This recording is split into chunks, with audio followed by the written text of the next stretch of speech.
So this story that took place in Arishat, Nova Scotia, back in the early 20th century, involved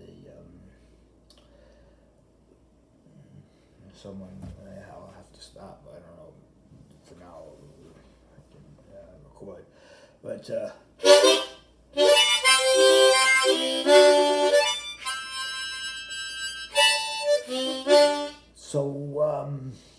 So this family, one brother and about four sisters and their mother went every summer or every spring into summer to Arishat, Nova Scotia, because the vegetation there is much more conducive to better health if you have sinus troubles of any kind. And so one day, the mother sends the son out to the butcher shop, and he has to take the bus there. And she's got a note. She gives him a note to deliver to the butcher, and he's supposed to pick up something for supper that night. So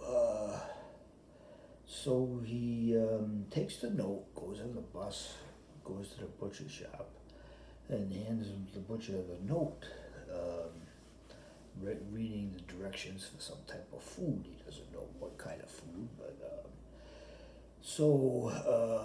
the butcher disappears into the back of the shop behind the curtain, comes back out, and he's got like this newspaper wrapped or some kind of material wrapper that covers the object inside, and the son pays for this wrapping.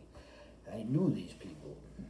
Grew up knowing them, and the son pays for this. This was back in maybe the 19-teens or so, 1920s, and so he gets back on the bus, and I think he's holding on to one of those things, with ladies at the seats, and the gentlemen all would take the rings, and so he's got the object under his arm.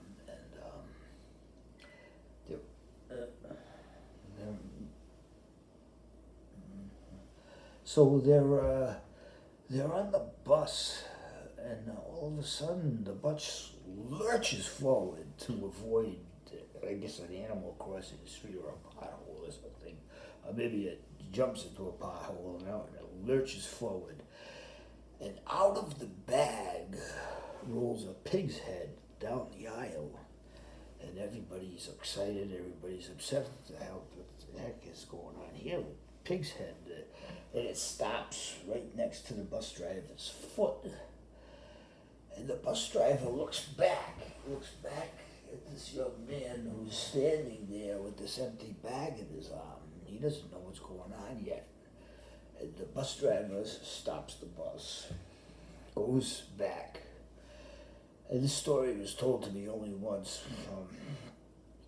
Goes back and what's the idea of bringing this thing on my bus on pig's head? What are you, crazy or something?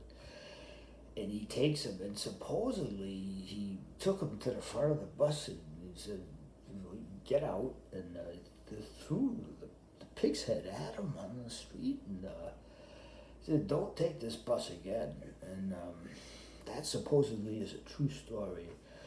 And there's many true stories I could tell, and that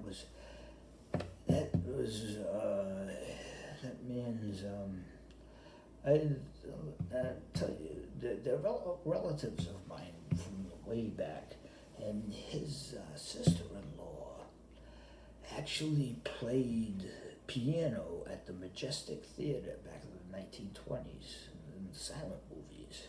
So I'll tell you, I don't know many stories about those days, but I do know one. There was a movie playing there called The Flame one night, and the theater actually caught on fire. So, but nobody got hurt. They all got out in time. And the coincidentality of an event like that happening is kind of impossible to conceive of.